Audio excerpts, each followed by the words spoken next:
Avant de plonger dans cette histoire incroyable, pensez à vous abonner à la chaîne et à activer la cloche. Ici, chaque récit a quelque chose à dire, et vous ne voudrez pas en manquer un seul. Elle s'appelle Jade Carter et ils sont son prix à la mauvaise fille. Ashwood. Une ville américaine typique du Midwest, aux maisons parfaitement alignées, aux pelouses bien tondues, aux fêtes de quartier où tout le monde sourit, du moins en surface. À première vue, Ashwood semblait paisible. Les rues étaient bordées d'érables, les voisins se saluaient en promenant leurs chiens, et les enseignes des dîners clignotaient la nuit comme dans un vieux film des années 80. Mais sous cette couche d'illusion, quelque chose grondait. Dans les parkings vides à la nuit tombée, dans les couloirs des centres commerciaux, dans les regards fuyants des adultes, une peur silencieuse circulait. Peur de quoi? De qui? On n'en parlait pas. Mais on savait. Ashwood vivait selon un ordre parallèle, un équilibre fragile imposé non pas par la loi, mais par la loi des plus forts. Et au cœur de cette hiérarchie invisible se trouvait Ashwood High School. Ashwood High n'était pas un lycée comme les autres. Ici, l'autorité des professeurs n'avait que peu de poids. Le vrai pouvoir appartenait à ceux qui osaient l'imposer. Et personne ne le faisait mieux que les Ironfans. Les Ironfans, c'était plus qu'un simple groupe de lycéens populaires. C'était une meute. Une bande organisée. Pas de couleur, pas de signes distinctifs. Mais un réseau de regards, de silence, de menaces à peine voilées. Ils géraient le trafic de faux devoirs, la distribution des casiers, les fêtes clandestines, et parfois, les punitions. Troy Hawkins, leur chef, incarnait le pouvoir brut. Fils d'un riche entrepreneur de la ville, Troy avait grandi avec la certitude qu'il pouvait tout avoir et tout écraser. Grand, blond, au sourire ravageur mais au regard glacial, il manipulait les autres comme des pions. Les professeurs savaient. Mais ils fermaient les yeux. Quand un élève disparaissait du terrain de sport pendant une semaine sans explication, on murmurait qu'il avait mal parlé à Troy. Quand une élève revenait en larmes des toilettes, on savait qu'un Ironfan avait croisé son chemin. Personne ne dénonçait. Pas par respect. Par peur. C'est dans cet environnement que Jade Carter fit son entrée, un matin pluvieux de septembre. Elle descendit d'un vieux pick-up conduit par un homme massif au regard fatigué, Grant Carter, son père. Ancien marine décoré, devenu discret ouvrier dans une entreprise de sécurité locale. Jade avait 17 ans. Silhouette fine mais droite, blouson noir usé, jeans sombres, bottes épaisses. Elle portait toujours un sac en bandoulière, et des écouteurs glissés autour du cou. Mais ce n'était pas sa tenue qui attirait l'attention. C'était son regard. Froid, clair, analytique. Des yeux gris comme l'acier, qui ne s'abaissaient devant personne. À la première sonnerie, elle entra dans le hall principal du lycée comme une ombre. Sans hésiter. Sans ralentir. Les autres la regardèrent du coin de l'œil. Les populaires, les intimidés, les profs fatigués. Tous pensèrent la même chose, encore une nouvelle. Une autre perdue. Mais ils ne savaient rien. Personne ne savait pourquoi Jade et son père avaient quitté précipitamment leur ancienne ville. Les rumeurs allaient bon train, bagarre dans un autre lycée, maison incendiée, tribunal pour mineurs. Mais rien n'était prouvé. Et Jade ne disait rien. Durant cette première semaine, elle n'adressa la parole à presque personne. Elle écoutait en classe, rendait ses devoirs, et mangeait seule dans un coin de la cafétéria. Elle n'était ni froide ni agressive. Simplement, absente. Une île. Mais ce silence dérangeait. Parce que malgré son mutisme, Jade imposait quelque chose. Une tension discrète.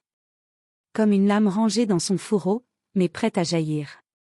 Les Ironfans l'avaient repérée dès le premier jour. Mais Troy, d'un haussement d'épaule, avait dit. On la laisse. Pour l'instant. Jusqu'au vendredi.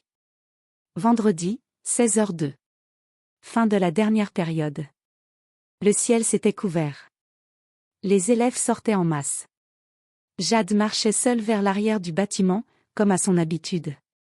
Direction le parking secondaire, où peu d'élèves passaient. Ce jour-là, l'air était lourd sur Ashwood. Le ciel s'était teinté d'un gris sale, comme si la ville elle-même retenait son souffle. Dans le parking arrière du lycée, loin des regards des surveillants et du flux habituel d'élèves, 3 Hawkins et ses 2 lieutenants, Mike Dawson et Darren Cole, attendaient leur cible avec une assurance brutale. Les 3 étaient adossés à un mur tagué, où les graffitis racontaient d'autres violences passées. Mike tapotait nerveusement son poing contre la paume de l'autre main. Darren crachait au sol, visiblement impatient. 3, lui, mâchait lentement un chewing-gum, le regard rivé sur l'allée que Jade empruntait chaque jour. Il savourait l'instant à venir comme une mise en scène bien rodée. « Regarde-la, comme un fantôme », lança Mike, moqueur. Elle flotte à travers les couloirs, l'air au-dessus de tout le monde. Elle se croit intouchable ou quoi? 3 tourna légèrement la tête, un demi-sourire aux lèvres. On va lui montrer comment on accueille les nouveaux ici, dit-il en recrachant son chewing-gum. Il la vit rapprocher. Silhouette droite, pas rapide, écouteur autour du cou. Jade Carter avançait comme à son habitude, concentrée, inatteignable. Elle ne changea ni de direction ni de rythme en les voyant. 3 sortit de l'ombre et s'interposa, planté droit devant elle. Et, princesse, on t'a pas appris à dire bonjour? Elle ne répondit pas. Ne ralentit pas. Ne baissa pas les yeux. Mike la frôla de l'épaule, volontairement. Jade s'arrêta net. Puis Darren se plaça derrière elle, formant un triangle étouffant. T'as pas entendu notre chef? C'est lui qui commande ici. Elle leva enfin les yeux. Il y eut un flottement. Ce n'était pas de la peur dans son regard. Ce n'était même pas de l'ennui. C'était quelque chose de plus froid, de plus clinique. Comme si elle évaluait des cibles, pas des personnes. Elle répondit d'une voix basse, posée, presque désolée. Dernier avertissement. Les 3 éclatèrent de rire. Un rire bête, confiant, trop sûr de lui. Ils avaient dominé des dizaines d'élèves. Qui aurait cru que cette fille mince et silencieuse allait leur poser problème? Mais Jade détacha calmement son sac, le posa au sol. Ses doigts retirèrent ses écouteurs avec une lenteur presque rituelle. Puis elle se redressa. Silence. Mike s'élança en premier. Le genre de garçon habitué à tout régler avec ses poings. Il n'avait jamais été freiné par personne. Mais Jade bougea. Son pied décrivit un arc net, tranchant. Un balayage précis, contrôlé. Mike perdit ses appuis, et l'instant d'après, son dos heurta le bitume avec fracas. Son crâne résonna sur l'asphalte. Quoi? Cria Darren, abasourdi. Il tenta d'attraper Jade par l'épaule, mais elle pivota, lui saisit le bras, et le coinça dans une clé étranglante, le genou dans son dos. Il suffoqua, battit l'air de ses mains.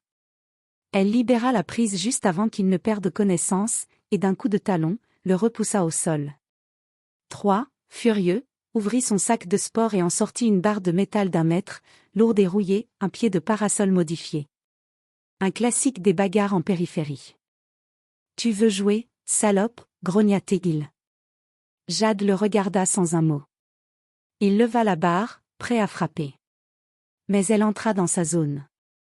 Vite. Trop vite. Un pas glissé. Frappe éclair au poignet. La barre tomba. Elle le désarma avec une rotation du coude, puis enchaîna un coup de coude au plexus. Il octa. Genou au foie. 3 s'effondra sur les genoux, vomissant, les yeux révulsés. Ils ne comprenaient pas. Aucun d'eux ne comprenait. Tout s'était déroulé en 22 secondes. Le bitume résonnait encore des derniers échos de la lutte. Mike geignait, le souffle coupé. Darren tenait son épaule comme si elle allait se détacher. 3, le roi, gisait dans sa propre honte, impuissant. Et elle? Jade Carter était debout. Sa respiration était lente, contrôlée. Pas un mot. Pas un cri. Juste le silence d'un ouragan après le passage. Elle remit ses écouteurs. Replaça son sac sur son épaule. Et s'éloigna. Comme si elle sortait d'un cours de biologie. Lundi matin. 7h23. Les couloirs d'Ashwood High étaient plus agités qu'un matin ordinaire. Les regards se croisaient, les murmures fusaient, et les téléphones crépitaient comme un essaim de guêpes numériques. TikTok. Instagram. Reddit. Discord. Même Twitter. Une vidéo floue, filmée depuis le toit du gymnase, avait envahi la toile pendant le week-end. L'auteur ? Un élève discret nommé Landon Pierce, passionné de drones et d'enregistrements interdits. Il avait capté la scène sans oser intervenir. Il ne s'attendait pas à capturer l'un des plus gros buzz viraux de l'année. La légende de la vidéo. Ils s'en sont pris à la mauvaise fille, regardez la suite. En quelques heures, la vidéo fit le tour de la ville. En 24 heures, elle avait dépassé 1 million de vues. À 48 heures, plus de 2,7 millions. Des comptes influents la relayèrent, la vengeance silencieuse, leçon de self-défense par une ado, quand la cible devient le prédateur. Des professeurs d'arts martiaux analysaient les mouvements. Des femmes prenaient sa défense. Elle ne s'est pas battue. Elle s'est protégée. Magnifiquement. Des trolls la critiquaient. Mais même eux évitaient les commentaires agressifs. On sentait qu'il ne fallait pas trop jouer avec cette fille. La direction du lycée, d'abord choquée par la viralité de l'affaire, convoqua Jade Carter le lundi matin dans le bureau du proviseur, Madame Heather Bloom. Une femme stricte, habituée à gérer les drames adolescents, mais pas ça. Jade entra dans le bureau, droite, calme. Son sac en bandoulière et son blouson noir étaient intacts. Elle n'avait ni rictus ni peur. Juste cette neutralité qui dérangeait.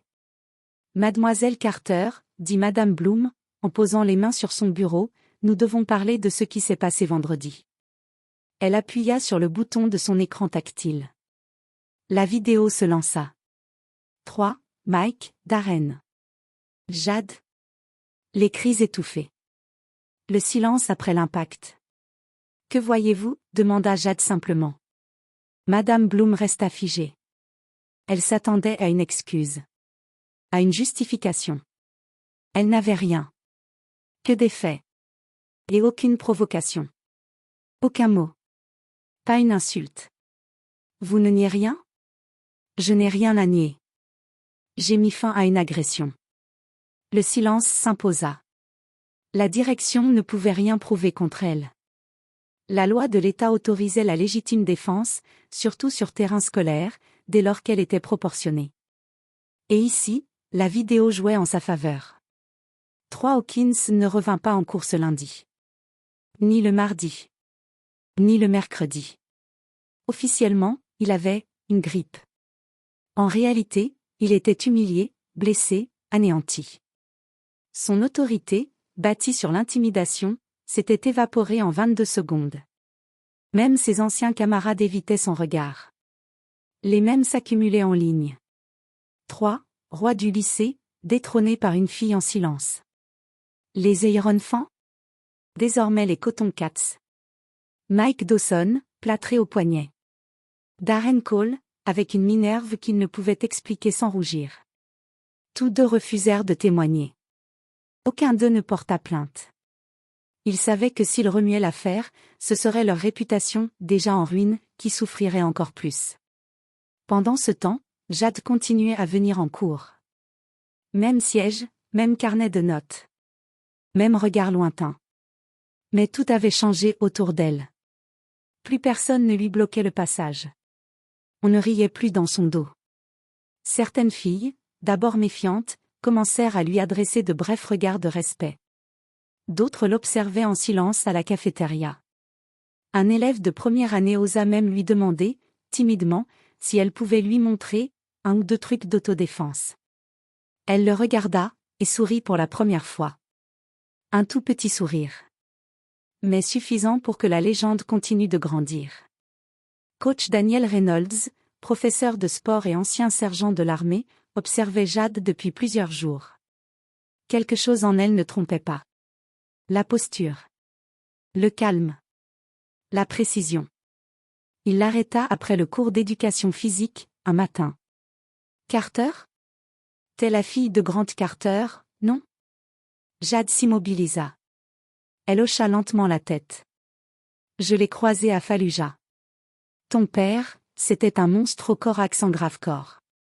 Un genre de bulldozer avec un cerveau de chirurgien. Il t'a entraîné ? Un silence. Il m'a sauvé. Il comprit que ça n'était pas une métaphore. Plus tard, dans les archives du personnel, Coach Reynolds retrouva une note confidentielle dans le dossier scolaire de Jade. Une mention discrète. Transfert approuvé après incident en Californie du Nord. Agression d'un personnel adulte. Intervention militaire. Affaire classée sans suite. Aucune autre précision. Mais cela suffisait. Jade Carter n'était pas une simple adolescente. C'était une survivante. Un produit de la douleur. De la discipline. Et du silence. Quelques jours plus tard, dans le hall silencieux du bâtiment C, la routine du lycée se déroulait comme un vieux disque rayé. Personne ne prêtait attention à Emily Larson, frêle, tête baissée, sac contre la poitrine. Elle faisait partie de ceux que l'on ne remarque pas, une ombre glissant dans les couloirs. C'est alors que Bradley King, membre secondaire des Iron Fan, un de ceux qui riait trop fort et suivait les ordres sans penser, décida de s'amuser. D'un geste brusque, il poussa Emily dans l'escalier du palier. Elle roula sur 3 marches, ses affaires éparpillées, un coup déraflé. Bradley éclata de rire. Un rire gras, cruel. Des élèves virent la scène. Certains détournèrent les yeux. D'autres haussèrent les épaules. Personne ne bougea. Sauf une. Bradley. Le rire s'étrangla dans sa gorge. Jade s'était approchée sans un bruit. Son regard était fixe, glacial. Elle le saisit par le col, le plaquant contre le casier le plus proche dans un bruit métallique. Autour, un cercle silencieux s'était formé. Les élèves n'osaient pas parler. Ils savaient ce qui s'était passé dans le parking. Et ils savaient qu'elle ne plaisantait jamais. Je t'ai vu. Ne recommence jamais. Bradley tenta un rictus. Mais il croisa son regard. Un regard qui ne menaçait pas, mais qui promettait. Et il comprit. Il hocha la tête, tremblant légèrement, puis se dégagea sans un mot et disparut dans le couloir, le dos courbé. Emily, toujours au sol, rassembla ses affaires maladroitement. Quand elle sortit du bâtiment un peu plus tard, elle trouva Jade adossée à un mur, casque autour du cou. « Pourquoi t'as fait ça ?» demanda Emily, encore essoufflée. Jade répondit sans détourner les yeux. « Parce que je suis déjà tombée. » Et personne n'a tendu la main. À partir de ce jour-là, quelque chose changea. Lentement, discrètement. On commença à parler d'elle. Mais plus comme d'une anomalie. Plutôt comme d'une légende urbaine en devenir. Certains juraient l'avoir vue courir au lever du soleil, seule, dans les ruelles industrielles près du vieux hangar ferroviaire. D'autres racontaient qu'elle s'entraînait tous les soirs avec des sacs de sable, des mannequins de combat, un chronomètre militaire autour du poignet. Il se disait aussi qu'elle avait arrêté un homme adulte dans le centre-ville, un voleur qui tentait d'arracher un sac à main à une vieille dame. Elle l'aurait désarmé, puis attendu la police, calmement assise sur le malfaiteur neutralisé. Les Iron Fan ? Ils s'étaient tus. Dissous comme une bande sans chef, sans direction. 3. Porté disparu. Une rumeur courait, il avait demandé un transfert dans un autre état. Loin. Très loin. Le lycée tout entier ressentit le changement. Une tension nouvelle, un respect muet. Le proviseur savait. Les enseignants savaient. Même ceux qui gardaient le silence dans leur bureau. Et les élèves ? Ils n'osaient plus rire dans son dos. Elle n'avait pas d'amis. Pas de clique. Mais elle n'était plus seule. Jade Carter n'était plus simplement la nouvelle. Elle était devenue un symbole. Une survivante. Une combattante. Un avertissement vivant. Ne touchez pas aux invisibles. Ils ont peut-être trouvé leur ange gardien. Ce soir-là, la pluie tombait doucement sur les vitres du salon.